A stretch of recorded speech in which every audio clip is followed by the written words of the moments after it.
The leather folder containing the dinner check sat heavy in my hands as I calculated the damage. $147 for 8 people at Romano's, the trendy Italian place downtown that Sybil had insisted on for her work celebration.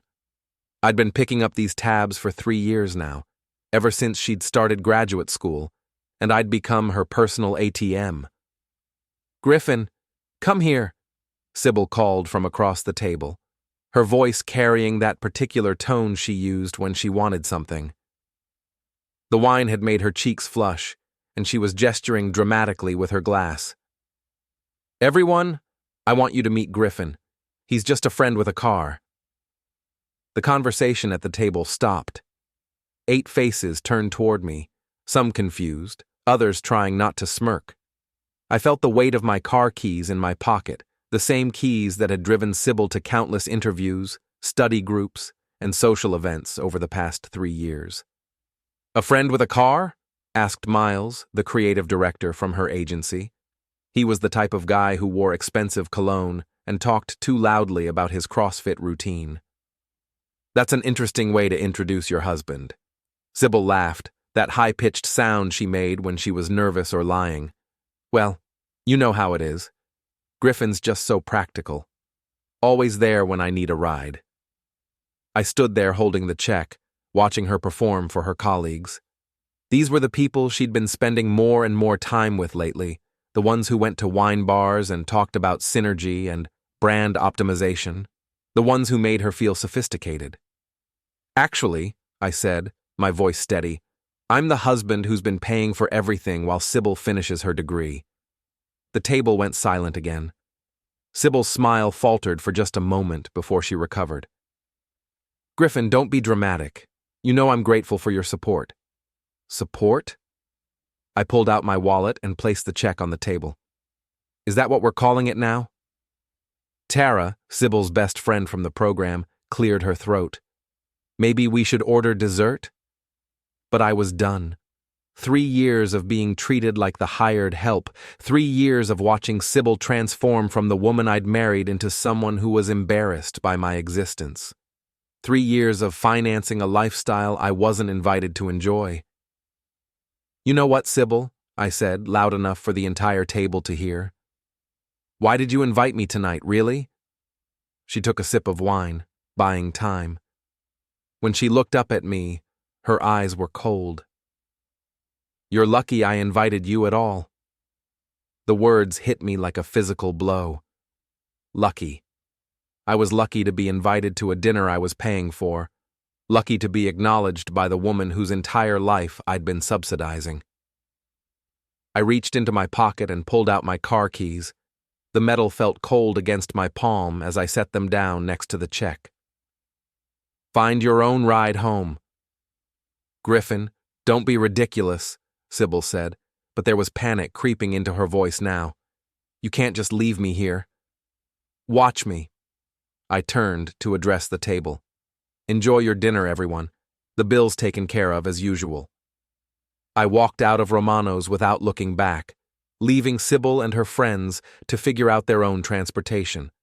The night air felt crisp against my face as I walked the 6 blocks home, my mind already working through what needed to happen next. 3 years. 3 years of bank transfers, credit card payments, rent checks, and tuition bills. 3 years of being the invisible man who made Sybil's new life possible. But I hadn't been completely invisible. I'd been documenting everything. My home office looked like a crime scene, but instead of evidence of murder, it was evidence of financial homicide. Spreadsheets covered my desk, bank statements were organized by date, and my printer had been working overtime for the past 2 hours. The numbers told a story that even Sybil couldn't spin. $74,000 over 3 years. Rent payments of $1,200 a month for an apartment I barely lived in anymore because Sybil said it was closer to campus. Credit card bills for clothes, dinners, and weekend trips with her new friends. Tuition payments for a graduate program in marketing that was supposed to launch her career. I'd kept every receipt, every bank transfer confirmation, every credit card statement. Call it paranoia or call it preparation, either way, I had a paper trail that would make an accountant weep. My phone buzzed. A text from Sybil. "This is childish. Come pick me up." I set the phone aside and kept working. By midnight, I had everything organized into neat piles: housing expenses, educational costs, personal expenses, and miscellaneous support. Each pile had its own folder, each folder had a summary sheet, and each summary sheet had a total that made my stomach hurt. The apartment lease was in both our names, but I'd been the only one making payments. The car insurance listed me as the primary policyholder. The credit cards she'd been using were linked to my accounts. Everything that made Sybil's graduate school lifestyle possible traced back to me. At 12:47 a.m., I started making changes.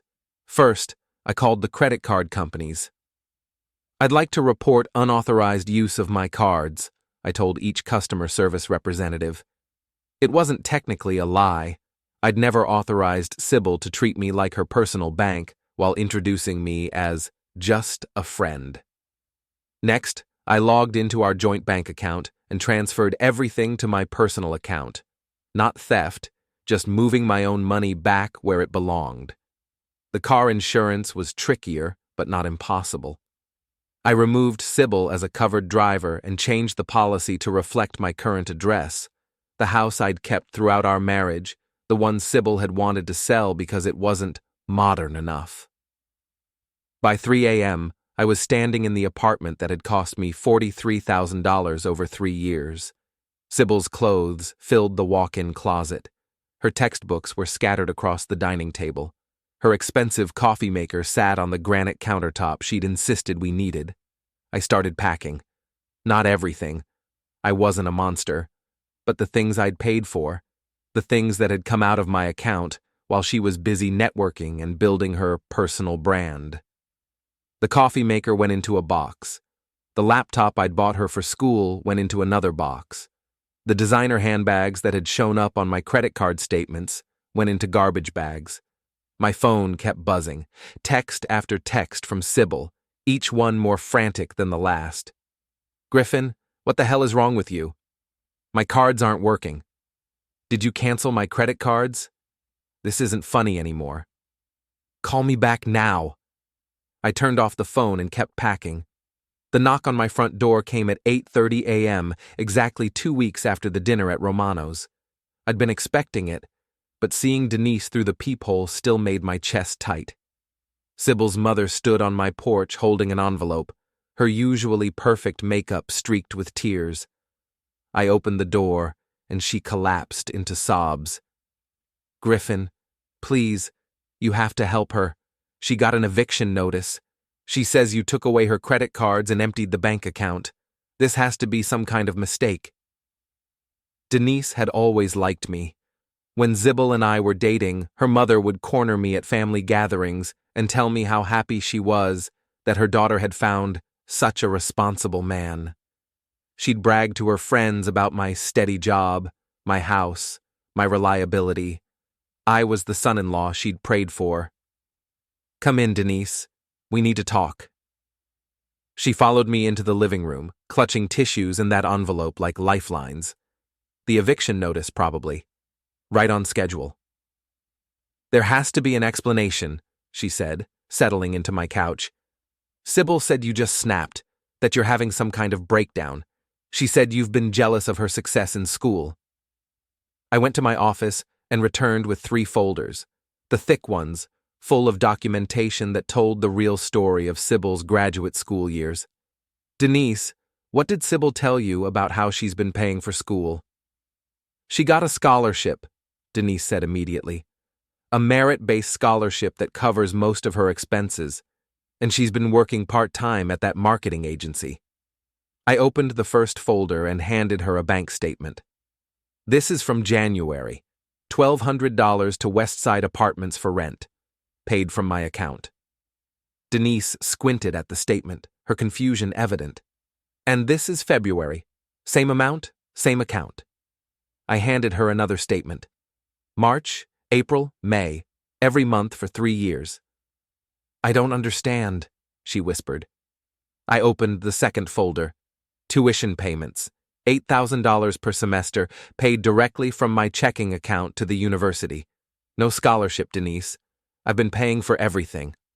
The color drained from her face as she flipped through the bank statements. Payment after payment, all traced back to my accounts, all funding the life Sybil had been living while telling her family she was independent and successful. The part-time job at the agency? I opened the third folder. She makes $1,100 a month. Her rent alone is $1,200. The math doesn't work unless someone else is picking up the difference. Denise set down the papers and stared at me. $74,000? $74,000. Rent, tuition, credit cards, car payments, insurance, groceries, entertainment, everything. While she told you she was self-sufficient and told her friends I was just a friend with a car. But the scholarship? There is no scholarship. Call the university if you don't believe me. Call the financial aid office and ask them to verify Sybil Morrison's merit-based scholarship. I'll wait. Denise's hands were shaking now. She said you were supportive of her education. She said you believed in her dreams. I did believe in her dreams. I funded her dreams. For 3 years I've been her silent partner while she built a new life that didn't include me. And 2 weeks ago, at a dinner I paid for, she introduced me to her colleagues as just a friend with a car. The room went quiet except for the sound of Denise crying. She'd raised Sybil to be independent, to be strong, to never rely on a man for financial security. Finding out that her daughter had been doing exactly that while lying about it was destroying something fundamental in her worldview. What happens now? She finally asked. Now she learns what independence actually costs. The first crack in Sybil's carefully constructed world appeared on social media. It started small, a comment from Miles on her Instagram post about living your best life that said, "Hope your friend with the car is still giving rides." Then Tara shared a screenshot of Sybil's eviction notice in their graduate program group chat with the caption, "Anyone know why Sybil's getting evicted?" I watched it unfold from my living room, scrolling through the digital carnage while drinking coffee from my own coffee maker in my own house. The house Sybil had wanted me to sell, the house that was now looking pretty smart to have kept. My phone rang, Sybil's number. "Griffin, you have to stop this. People are asking questions." "What kind of questions?" "About money, about how I've been paying for things. Tara heard from someone at Romano's that you said you'd been supporting me financially." I said I'd been paying for everything, because I have been. That's not how I want people to see our relationship. What relationship, Sybil? According to you, we're just friends. Friends with a car. The silence stretched between us. In the background, I could hear voices, her study group, probably, the same people who'd been at the dinner. "I need you to transfer money into my account so I can pay rent." "No." "Griffin, be reasonable. I can't just move out in the middle of the semester. You should have thought about that before you decided I was just transportation. I was drunk. People say stupid things when they're drunk. People say true things when they're drunk. The filter comes off and you see what someone really thinks." More voices in the background. Someone was asking about the eviction notice, asking if she needed help finding a cheaper place. "My mother called me," Sybil said. "She said you showed her bank statements." I showed her the truth. "You humiliated me in front of my own mother." "I corrected her misconceptions about your scholarship." The conversation was spiraling, and I could hear the panic creeping into Sybil's voice. Her carefully managed image was crumbling, and the people she'd been trying to impress were starting to see the financial foundation her new life was built on. "What do you want from me?" she asked. "I want you to figure out how to pay your own bills. And if I can't, then you'll learn what the word consequences means." I hung up and went back to my coffee. Outside, it was starting to rain, the kind of steady downpour that makes everything look gray and washed out. Perfect weather for watching someone's life fall apart. The next few days brought a parade of revelations. Sybil's study group learned that her merit scholarship was actually a husband who worked 60-hour weeks in IT consulting. Her colleagues at the marketing agency discovered that her designer wardrobe and expensive lunches were funded by someone she'd introduced as just a friend. Her mother stopped taking her calls after realizing how extensively she'd been lied to. But the real blow came when the university's financial aid office called her in for a meeting. Apparently, someone had raised questions about her financial aid application, specifically the section where she'd claimed to be financially independent with no spousal support. That someone had been me. The Riverside Tavern was the kind of place that served beer in bottles and didn't care if you paid in cash. It was also where Sybil had asked to meet me, claiming she needed to discuss our situation like adults. What she really wanted was to stage a public confrontation where I'd look like the unreasonable one. She'd chosen poorly. I arrived first and took a seat at the bar, ordering a beer from Tommy, the owner who'd been serving drinks here since before Sybil was born. The place was busy for a Thursday night. Construction workers, office employees, college students who couldn't afford the trendy places downtown. Sybil walked in 20 minutes later with an entourage. Miles from the agency, Tara from her graduate program, and two other people I didn't recognize but who had that same polished look as her new crowd. They took a table in the corner and Sybil waved me over like she was summoning a waiter. I stayed at the bar. "Griffin," she called out, loud enough for half the room to hear. "We're over here."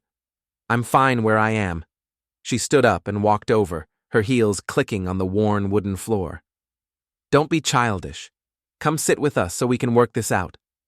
"Work what out?" "This tantrum you're throwing, this punishment you think you're giving me." The bartender was listening now, along with several other patrons. Sybil had wanted an audience, and she was getting one. "Punishment?" I turned to face her. "I stopped paying your bills. That's not punishment, that's reality. You left me with no way to pay rent. You have a job. You know that doesn't cover everything. Then maybe you should have thought about that before you decided I was just a friend with a car." The phrase hung in the air like smoke. Several people at the bar turned to look at us, sensing drama. "I apologized for that," Sybil said, but her voice was getting shrill. "I was drunk and I said something stupid." "No, you were drunk and you said something honest." Miles appeared at her shoulder, playing the role of supportive colleague. "Maybe you two should discuss this privately." I looked at him. This man who'd been enjoying dinners I paid for while probably sleeping with my wife. "And you are?" "Miles Peterson, creative director at Hartwell and Associates." "Ah, the CrossFit enthusiast. How's that working out for you?" His jaw tightened. "Look, buddy, I don't know what your problem is." "My problem," I said, loud enough for the entire bar to hear, "is that I've been funding my wife's graduate education and lifestyle for 3 years, while she tells people like you that I'm just transportation." The bar had gone quiet now. Even the music from the jukebox seemed muted. "Sybil told us you were separated," Tara chimed in from the table. "Separated?" I laughed, a sound with no humor in it. "Is that what she told you? We're not separated. We're married, have been for 6 years. I've just been paying for her to live a separate life." Sybil's face was red now, whether from embarrassment or anger, I couldn't tell. "Griffin, stop it." "Stop what? Telling the truth? Should I tell them about the $74,000? Should I explain how your merit scholarship actually works?" "You're drunk," she said desperately. "I've had 1 beer. You want to talk about drunk? Let's talk about the night you introduced your husband as just a friend with a car at a dinner he paid for." Miles stepped closer, trying to look intimidating. "I think you've said enough." "Have I? Because I'm just getting started." I stood up from the bar stool, and Miles took a step back. I wasn't a big man, but I'd grown up in neighborhoods where you learn to handle yourself, and something in my posture must have communicated that. "For 3 years," I continued, addressing the room now, "I've been the invisible man, paying rent, paying tuition, paying credit card bills, while my wife built a new identity that didn't include me. And when I finally showed up to one of her events, she introduced me like I was her Uber driver. "That's enough," Sybil snapped. "You're embarrassing yourself." "I'm embarrassing myself?"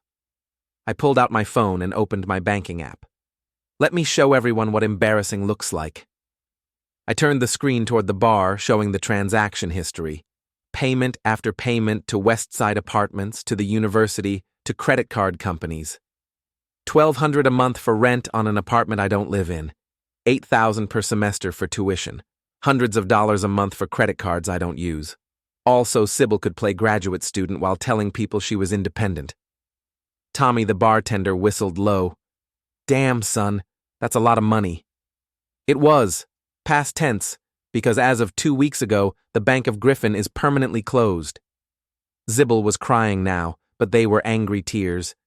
"You can't just cut me off. We're married. You have obligations." "Obligations?" I finished my beer and set the bottle down carefully. "My obligation was to love and support my wife. Your obligation was to honor and respect your husband. Guess which one of us failed first?" The silence in the bar was complete now. Even the kitchen had gone quiet. "So here's what's going to happen," I said, my voice carrying to every corner of the room. "Sybil is going to learn what it means to be actually independent. She's going to find out what her lifestyle really costs when someone isn't subsidizing it. And all of you," I gestured toward her table of friends, "are going to watch it happen." I threw a 20 on the bar and headed for the door. Behind me, I could hear Sybil sobbing and her friends trying to comfort her, but their voices sounded uncertain now, like people who'd just realized they'd been watching a performance without knowing it. 3 days later, Denise called me at work. Her voice was small and defeated, nothing like the confident woman who'd raised Sybil to be independent and strong. "She's moving back home," Denise said without preamble. I was sitting in my office reviewing code for a client's security system. The irony wasn't lost on me. I spent my days protecting other people's assets while my own had been systematically drained for 3 years. That's probably for the best. She had to withdraw from the graduate program. She can't afford the tuition without— Denise's voice trailed off. "Without me paying for it. Griffin, I need to ask you something, and I need you to be honest with me." I saved my work and leaned back in my chair. "Okay. Was any of it real? Her feelings for you, I mean. Or was it all just about the money?" The question hit harder than I'd expected. It was something I'd been avoiding thinking about, the possibility that the woman I'd married had been running a long con from the beginning. "I think it was real at first," I said finally. "But somewhere along the way, I became more useful than loved. And eventually, useful turned into invisible. She's been crying for 3 days straight. She's not crying because she misses me, Denise. She's crying because her lifestyle disappeared. That's a terrible thing to say about your own wife. It's a terrible thing to be true about your own wife." The silence stretched between us. In the background, I could hear the sounds of Denise's house, the television, the dishwasher, the normal rhythms of a life that hadn't been built on deception. "What happens now?" she asked. "Now she figures out who she really is when she has to pay for it herself." "And you?" I looked around my office, at the steady work that had funded Sybil's dreams, at the computer that had generated the reports documenting every dollar I'd spent on her education and lifestyle. Now I figure out who I am when I'm not being taken for granted. After Denise hung up, I sat in the quiet of my office and tried to process what I was feeling. Relief was part of it. The financial bleeding had stopped, and I wouldn't have to watch my bank account drain every month. But there was something else, something darker and more complicated. Satisfaction. For 3 years, I'd been the responsible one, the reliable one, the one who made everything possible while getting no credit for it. I'd been treated like a utility company, necessary but invisible, expected to provide services without recognition or appreciation. Now the utility company had shut off service, and everyone was sitting in the dark. My phone buzzed with a text from an unknown number. "This is Tara, we need to talk." I deleted it without responding. Another text, this one from Miles. "You really screwed her over, man. That was cold." I deleted that one too. Then my phone rang. Sybil's number. I answered on the fourth ring. "Griffin, please. I know you're angry, but this is destroying my life." "Your life was built on a lie, Sybil. I just stopped funding the lie. I can't afford to live on my own. You know that. Then maybe you shouldn't have spent 3 years pretending you were living on your own. What do you want me to do? Beg?" The question hung in the air between us. What did I want? An apology? An acknowledgement of what she'd put me through? A recognition that I'd been more than just a friend with a car? "I want you to understand what you threw away," I said finally. "I understand. I made a mistake. I said something stupid when I was drunk, and now you're punishing me for it." "You didn't make a mistake, Sybil. You revealed the truth. The mistake was mine, thinking that supporting someone meant they valued me. I did value you. I do value you. You valued my bank account. There's a difference." She was crying again, but this time it sounded different. Less angry, more desperate. "Griffin, I can't do this without you." And there it was. The admission I'd been waiting 3 years to hear. She couldn't do it without me. Not wouldn't, couldn't. "I know," I said, and hung up. 6 months later, I was sitting in my lawyer's office, signing the last of the divorce papers. Patricia Hendricks had handled everything with the kind of ruthless efficiency that made her expensive and worth every penny. The financial disclosure was particularly helpful, she said, organizing the documents into neat stacks. Having 3 years of documented support made this very straightforward. Straightforward was a polite way of saying that Sybil had no grounds to claim spousal support when she'd been receiving it voluntarily for 3 years and had characterized the marriage as friendship to her social circle. "She's not contesting anything?" "Hard to contest when you've been telling people your husband is just a friend with a car. Makes it difficult to argue for ongoing financial support." I signed the final document and sat back. It was over. 6 years of marriage, 3 years of financial support, and 2 weeks of revelation had led to this moment in a lawyer's office on a Tuesday afternoon. "There is one more thing," Patricia said, pulling out another folder. "The house. During the marriage, Sybil had wanted me to sell my house and buy something more modern, more in line with her evolving tastes. I'd resisted, and now I was glad I had. The house was mine, bought before the marriage with money I'd earned." "She signed the quitclaim deed," Patricia continued. "No interest in the property. She also agreed to remove her name from all joint accounts, which was smart, considering they were already empty." I thought about Sybil, back in her childhood bedroom in her mother's house, trying to figure out how to rebuild a life she'd never actually learned to fund. The last I'd heard, she was working at a retail job and taking night classes at the community college. Real independence, finally, just not the kind she'd imagined. "Any regrets?" Patricia asked as I gathered the papers. It was a good question. Did I regret the marriage, the 3 years of support, the way it had ended? "I regret not seeing it sooner," I said, "but I don't regret stopping it when I did." Walking out of the lawyer's office, I felt lighter than I had in years.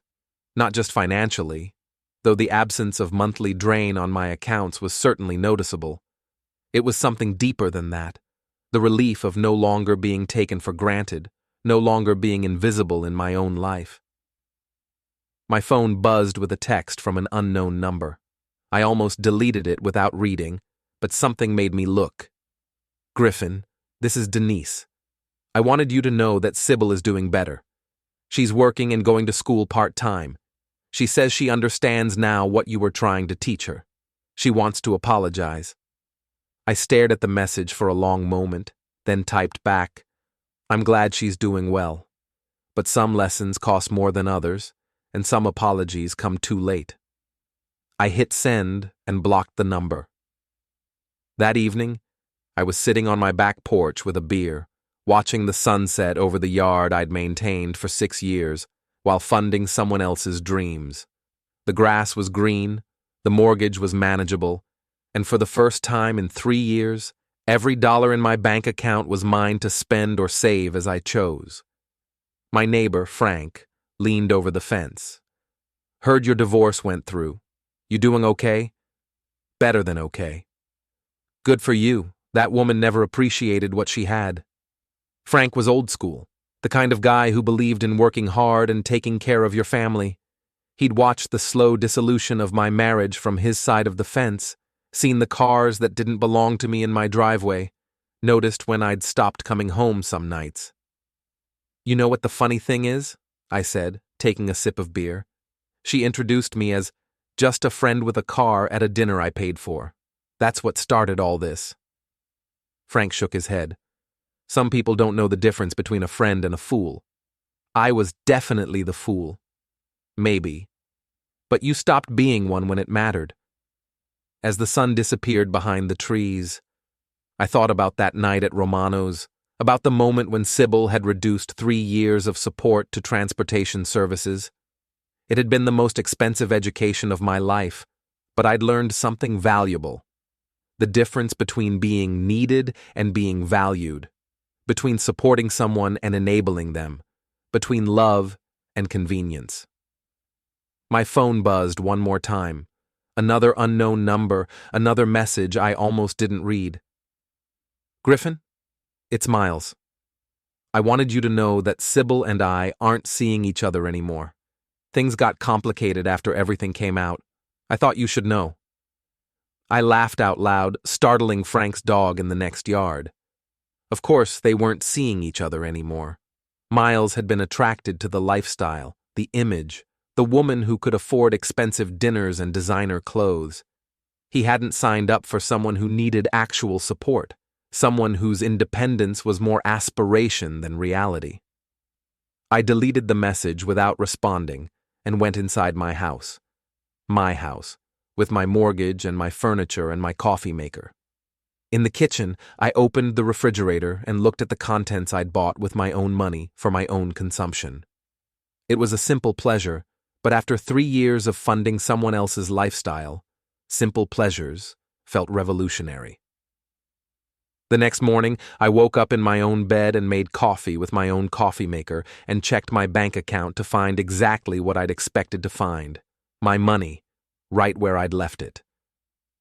For the first time in 3 years, I wasn't anyone's friend with a car. I was just Griffin Morrison, IT consultant, homeowner, and newly single man who'd learned the hard way that sometimes the most expensive thing you can do is let someone take you for granted. But I'd also learned that the most liberating thing you can do